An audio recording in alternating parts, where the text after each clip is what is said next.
구독과 좋아요 부탁드립니다. 레딧 번역괴담 서울. 뉴욕이나 로스앤젤레스도 대도시지만 한국의 서울만큼 복잡한 곳은 또 없을 거야.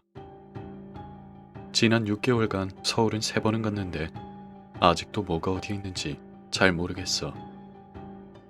그런데도 바보같이 새벽 2시에 휴대폰도 챙기지 않은 채 밖에 나가보기로 했지. 아직 회의 일정이 남아있었지만 잠이 오지 않는 바람에 코트를 집어들고 호텔 방문을 나섰어. 호텔 안에는 아무것도 할 게 없었어.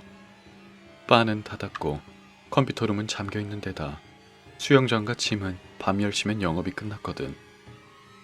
그래서 어리석게도 호텔 밖으로 나간 거지. 내가 걷는 길이 어딘지 파악하려고 했었지만 20분 정도 걷고 나니 알 수 없게 돼버렸어. 언제 어디서든 택시를 잡을 수 있으니 택시 타고 호텔로 가면 되겠다 싶었던 거지.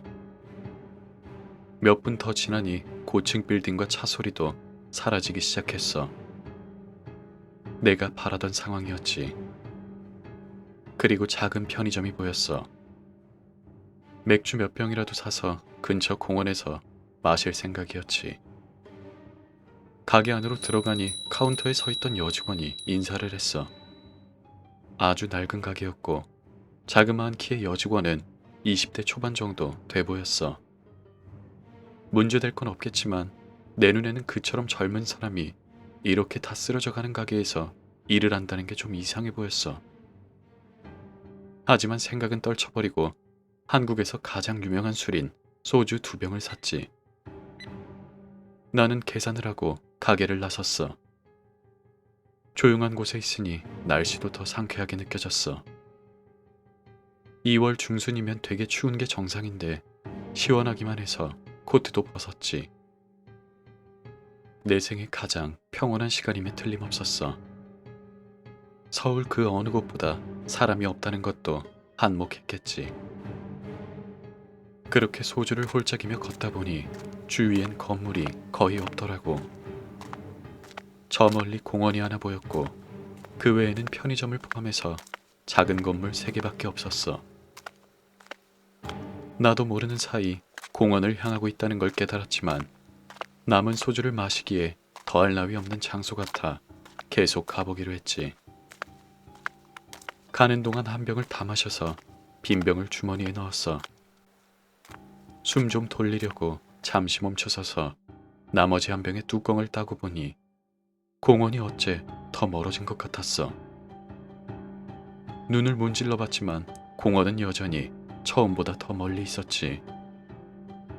그냥 돌아가서 택시나 잡을까 잠시 생각했지만 그러지 않기로 했어.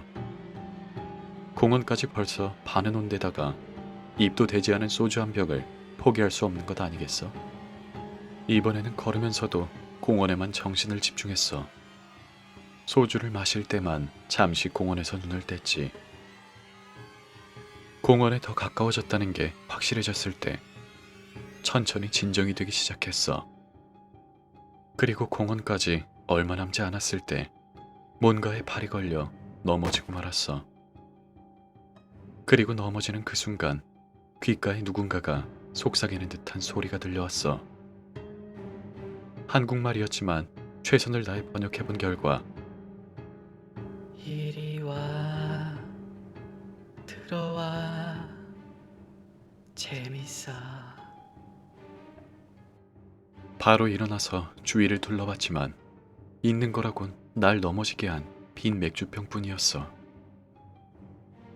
맥주병을 집어 근처 풀밭 위로 던져버리려는데 병이 아주 예전 것 같다는 게 눈에 띄었어. 상표만 겨우 알아볼 수 있었고 병을 돌리며 다른 글씨는 없나 찾아보다 마침내 숫자 몇 개를 발견했어. 1953, 1011. 왜 그 맥주병을 보고서야 도망쳐야 한다는 생각이 들었는지 나도 모르겠어. 속삭임을 들었을 때 바로 도망쳐야 했는데 아니 애초에 호텔방을 나서는 게 아니었어.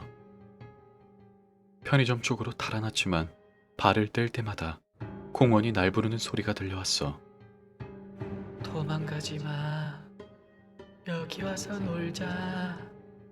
들어와. 목소리를 무시하긴 했지만 날 부르는 소리가 들릴 때마다 공원으로 돌아가고 싶은 유혹은 점점 강해졌어. 한 번만 돌아보면 안 부를게. 내 의지와 상관없이 몸이 멈춰서더니 고개가 뒤로 돌아갔어.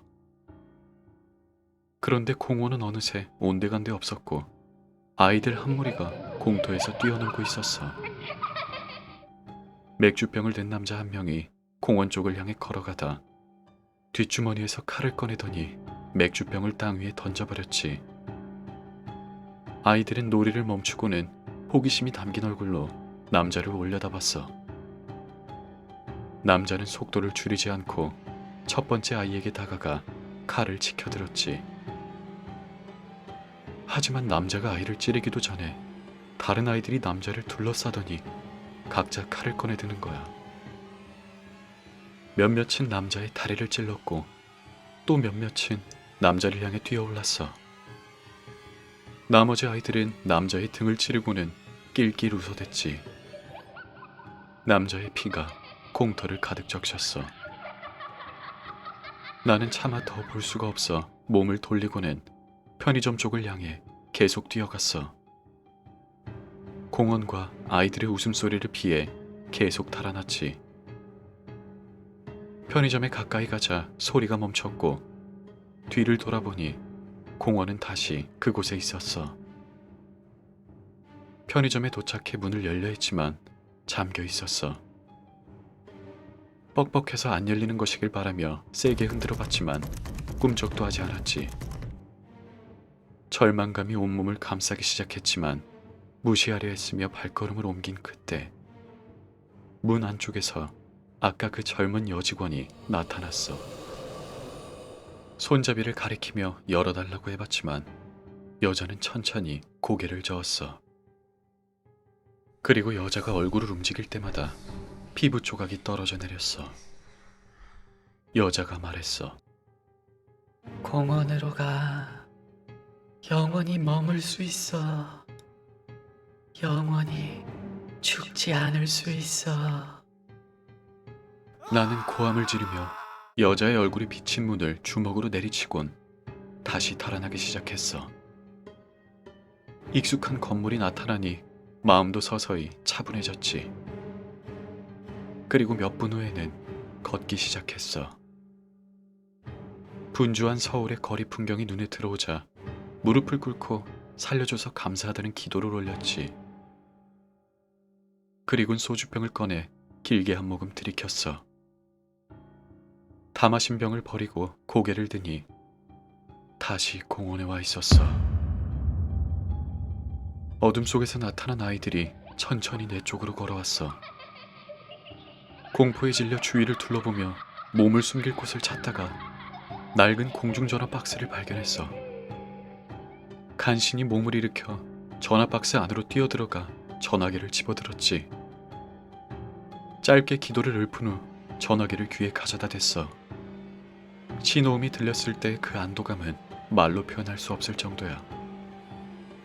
볼 위로 흐르는 눈물을 느끼며 한국의 화폐인 500원 동전을 집어넣고 콜택시 번호를 눌렀어. 경찰에 신고할까 생각도 했지만 내 이야기를 믿어줄 확률은 0에 가깝다는 걸 알고 있었지.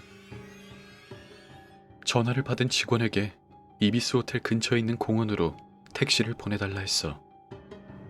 직원은 공원의 정확한 위치를 물어봤지만 내가 할 수 있는 말이라곤 공원이 어떻게 생겼는지 또 공원 근처에 어떤 가게가 어떻게 생겼는지 뿐이었어. 잠시 침묵하던 직원은 이내 택시가 출발했다고 대답했어. 전화를 끊고 보니 아이들이 전화 박스 주위를 둘러싸고 있었어. 그리고는 전화 박스를 두드리기 시작했어. 나는 최대한 몸을 숙인 채 두 발을 들어 문을 지탱했어. 갈색 머리를 길게 기른 여자아이가 내 앞으로 걸어오더니 미소를 띤 채 날 내려다봤어.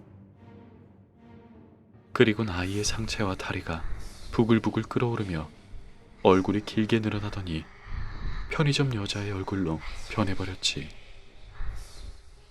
여자와 아이들이 노래를 부르기 시작했어. 문 열어. 영원히 살 수 있어. 안 무서워해도 돼.